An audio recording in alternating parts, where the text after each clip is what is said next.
Perkenalkan, nama saya Putu Karastia dari kelas 11 MIA 4. Di sini saya akan mengargumentasikan mengenai pelanggaran hak asasi manusia di Indonesia. Di sini saya sudah memilih dua topik pelanggaran hak asasi manusia. Di antaranya tragedi Trisakti dan Semanggi dan tragedi Bom Bali 1. Yang pertama, tragedi Trisakti adalah peristiwa penembakan pada tanggal 12 Mei 1998 terhadap mahasiswa pada saat demonstrasi menuntut Presiden Soeharto turun dari jabatannya. Kejadian ini menewaskan 4 mahasiswa Universitas Trisakti Jakarta, Indonesia, serta puluhan lainnya luka-luka. Mereka yang tewas adalah Elang Mulia Lesmana, Hari Hartanto, Hafindi Royan, dan Hendriawan Si. Mereka tewas tertembak di dalam kampus, terkena peluru tajam di tempat-tempat vital seperti kepala, tenggorokan, dan dada. Peristiwa penembakan 4 mahasiswa Universitas Trisakti ini juga digambarkan dengan detail dan akurat oleh seseorang penulis sastra dan jurnalis, Anggi D. Widowati, dalam karyanya berjudul Langit Merah Jakarta.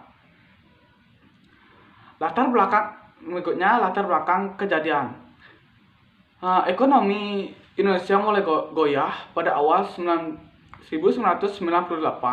yang terpengaruh dari krisis finansial Asia sepanjang tahun 1997 sampai dengan 1999. Mahasiswa pun melakukan aksi demonstrasi besar-besaran ke Gedung Nusantara, termasuk mahasiswa Universitas Trisakti. Mereka melakukan aksi damai dari kampus Trisakti menuju Gedung Nusantara pada pukul 12.30.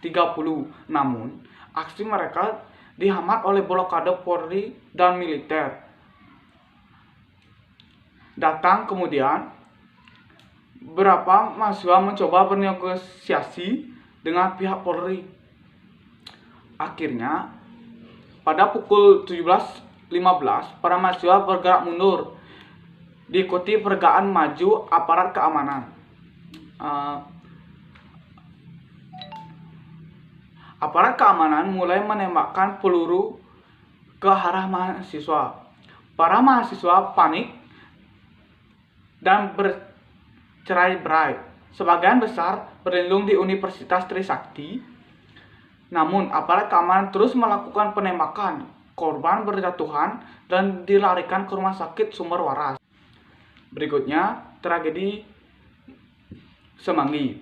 Tragedi Semanggi menunjuk kepada dua kejadian protes masyarakat terhadap pelaksanaan dan agenda sidang istimewa MPR yang mengakibatkan tewasnya warga sipil. Kejadian pertama dikenal dengan tragedi Semanggi 1 dan yang terjadi pada tanggal 11 sampai dengan 13 November tahun 1998.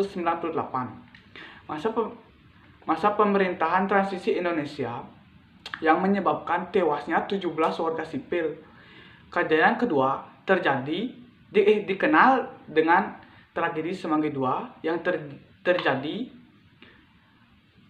pada tanggal 24 September 1994 yang menyebabkan tewasnya seorang mahasiswa dan 11 orang lain di seluruh Jakarta, serta menyebabkan 217 korban luka-luka. Berikutnya kita akan menuju ke foto-foto tentang tragedi Trisakti dan tragedi Semanggi.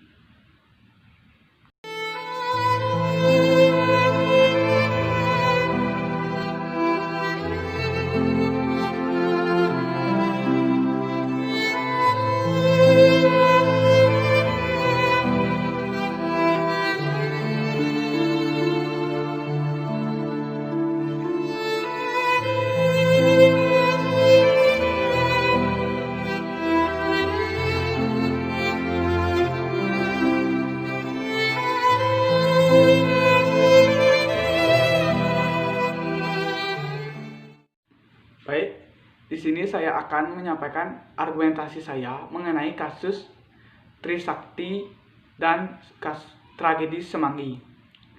Di mana menurut saya tragedi Trisakti dan Semanggi merupakan pelanggaran HAM berat, di mana mengakibatkan jatuhnya korban jiwa dan maupun yang luka-luka, di mana masyarakat yang ingin menyampaikan aspirasi mereka tetapi malah sampai mengorbankan jiwa mereka.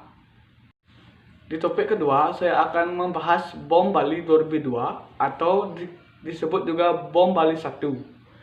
Bom Bali 1 adalah rangkaian 3 peristiwa pengeboman yang terjadi pada malam hari pada tanggal 12 Oktober 2002. Dua ledakan pertama terjadi di Padi Pub dan Sari Club di Jalan Legian Kuta, Bali. Sedangkan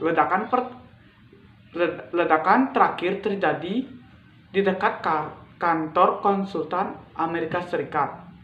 Walaupun jaraknya cukup berjauhan, rangkaian pengeboman ini merupakan pengeboman pertama yang kemudian disusul oleh pengeboman dalam skala yang lebih kecil juga yang bertempat di Bali pada tahun 2005. Terdapat 202 korban jiwa dan 209 luka ataupun cedera. Kebanyakan korban merupakan wisatawan asing yang sedang berkunjung ke lokasi yang merupakan tempat wisata tersebut. Peristiwa ini dianggap sebagai peristiwa terorisme terparah dalam sejarah Indonesia. Argumentasi mengenai tragedi bom Bali.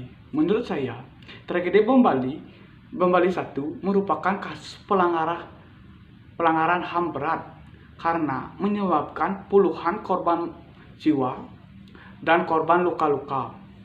Selain itu, juga terdampak kepada sektor pariwisata dan perekonomian di Bali pada kala itu.